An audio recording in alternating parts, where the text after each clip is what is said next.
What you're seeing here are two AI agents, Echo and Glitch, racing to hack the OWASP Juice Shop. If you haven't heard of it before, think of it as a practice environment for hackers and security professionals.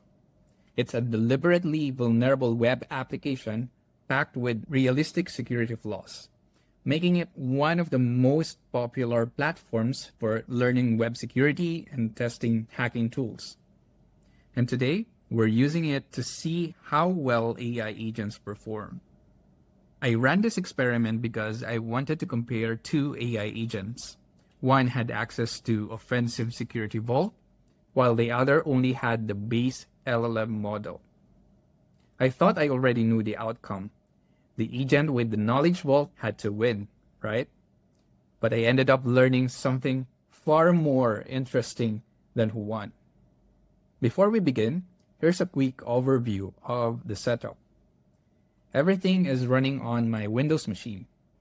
Inside the Kali Linux VM, I have 3 Hermes agents. The default profile, acting as the orchestrator, and the 2 AI agents, Echo and Glitch. Both have access to the same tools, but only Glitch can access the offensive security vault through MCP.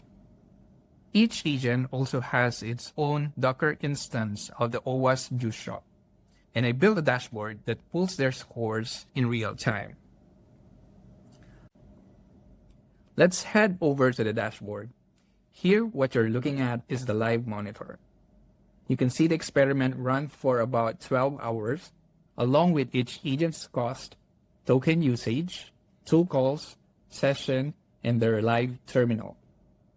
This terminal view was especially useful because it let me see if an agent got stuck or run into permission issues.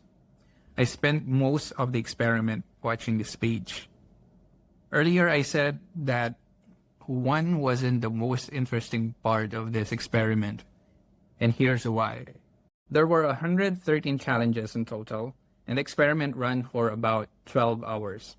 By the end, Echo had solved 70 challenges, while Glitch, the agent with the knowledge vault, solved 67. That made Echo the winner. Below that is the spend tracker. You'll notice that Glitch spent more than Echo, and it also made significantly more tool calls throughout the experiment. Next, we have the delegation metrics. Both agents initiated around 46 delegated tasks across 76 sessions, but Glitch went even further, creating about 50 sub-agent tasks across 69 sub-agent sessions. It's clear that Glitch relied much more heavily on its team of sub-agents, which also explains why it made more tool calls and spent more during this experiment. So, did the knowledge base help? In this experiment, not really, but Glitch did perform some self-improvement by creating new skills that may not have helped much in this run, but it could make a more big difference next time. Also, out of the 67 challenges Glitch solved, 10 involved looking up information from the knowledge base. So here are my key takeaways.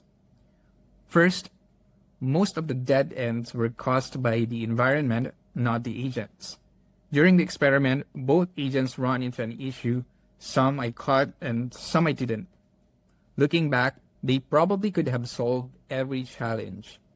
I simply missed a few things when setting up the juice shop. Second, delegation beats ad hoc exploration. Whether the agent has a knowledge base or not, this was probably the biggest lesson for me. Instead of having one agent do everything, let it delegate work to sub-agents. The sub-agents consistently completed their assigned tasks, while the main agent worked best as an orchestrator. This also helps reduce one of the biggest limitations of today's AI models, the context window. And finally, AI agents can hack with or without a knowledge base. If you're new to AI, check out my Foundations playlist. I also have previous videos explaining what AI agents are and how they work. One last thing before you go.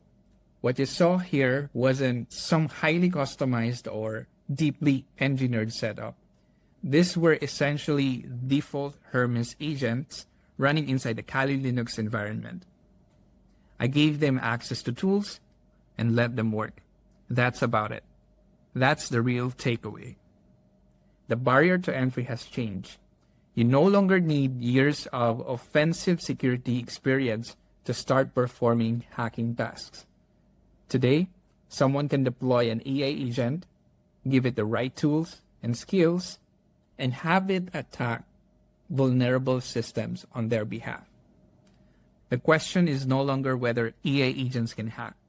It's how quickly defenders will adapt.